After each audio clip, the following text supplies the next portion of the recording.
5 yogasan to regulate menstrual cycle for fertility and for hormones.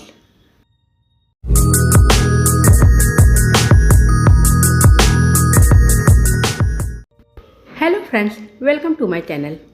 दोस्तों, after 40 years बहुत सारी महिलाओं की ये प्रॉब्लम है कि उनकी पीरियड स्टॉप हो गई है, यानी इनफर्टिलिटी का शिकार हो चुकी हैं। तो दोस्तों, क्या करनी चाहिए? 5 योगासन डेली करें। सिर्फ 5 योगासन करके आप अपनी फर्टिलिटी को इम्प्रूव कर सकती हैं और साथ में पीरियड रेगुलेट हो सकती है। अब आइए योगासन की तरफ चलते हैं। बदकोनासन। अपनी फुट को ज्वाइन करके बैठ जाएं। फुट को दोनों हाथों से पकड़ करके अपनी नीज में अप एंड डाउन की मूवमेंट दें। बैक को स्ट्रेट करके बैठना है। बदकोनासन डेली करने से पीरियड्स रेगुलेट होती है, हार्मोन्स बैलेंस होते हैं, फर्टिलिटी इम्प्रूव होती है, क्योंकि बदकोनासन करने से हमारी पेल्विक मसल्स को स्ट्रेंथ मिलती है। पेल्विक ऑर्गन्स में ब्लड सर्कुलेशन इंक्रीज होता है, टॉक्सिन्स बाहर निकलती है, ऑक्सीजन की सप्लाई इम्प्रूव होती है। बदकोनासन योगा पोज में फॉरवर्ड बेंड अवश्य करें। लंबी गहरी सांस भरें। सांस छोड़ते छोड़ते अपनी बॉडी को सामने फ्लोर के ऊपर बेंड करें। धीरे धीरे बेंड करना है। हेड को फ्लोर के ऊपर टिकाएं। ब्रीथ को होल्ड कर इस पोज में रुकें। इनहेल के साथ धीरे धीरे स्टार्टिंग पोज में वापस आएं।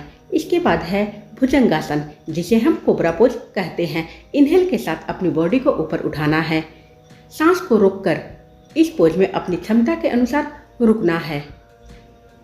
ये सभी योगासन 3 बार दोहराना है। 3 मिनट तक दोहराना है। एक्सेल के साथ बॉडी को धीरे धीरे स्टार्टिंग पोज में वापस लाएं। अब है पश्चिमोत्तासन योगा पोज।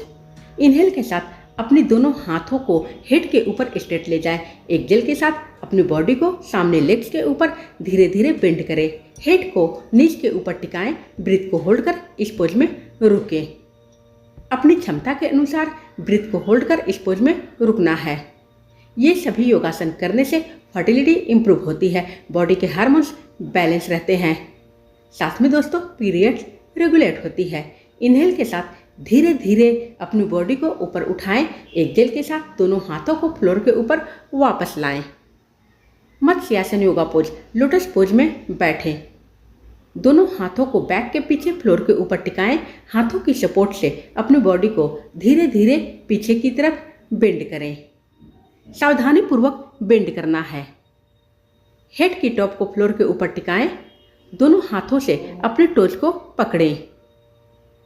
इस पोज में रुककर लंबी गहरी सांस भरें। लंबी गहरी सांस छोड़ें। अपनी क्षमता के अनुसार इस पोज में रुकें, लेकिन इसकी सही ड्यूरेशन है 1 मिनट।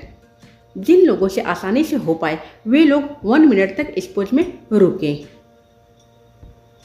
सावधानी पूर्वक हाथों की सपोर्ट से स्टार्टिंग पोज में वापस आएं। अब करते हैं सेतुबंधासन योगा पोज। पीठ के बल लेट जाएं। लेग्स को नीचे से बेंड करें। दोनों हाथों को थाइस के पास रखें। इनहेल के साथ अपनी बैक को धीरे धीरे ऊपर उठाएं। चिन को चेस्ट से सटाएं। सांस को रोककर इस पोज में रुकें। सेतुबंधासन को ब्रिज पोज कहा गया है, क्योंकि ये ब्रिज के समान प्रतीत होती है। ब्रिज के समान हमारी बॉडी को स्ट्रॉन्ग बनाती है, फर्टिलिटी को इम्प्रूव करती है, पीरियड्स को रेगुलेट करती है, बॉडी के हार्मोन्स बैलेंस होते हैं। एक्सेल के साथ स्टार्टिंग पोज में वापस आना है। ज़्यादा जानकारी के लिए सब्सक्राइब अवश्य करें। Thank you friends. जल्द ही फिर मिलते हैं।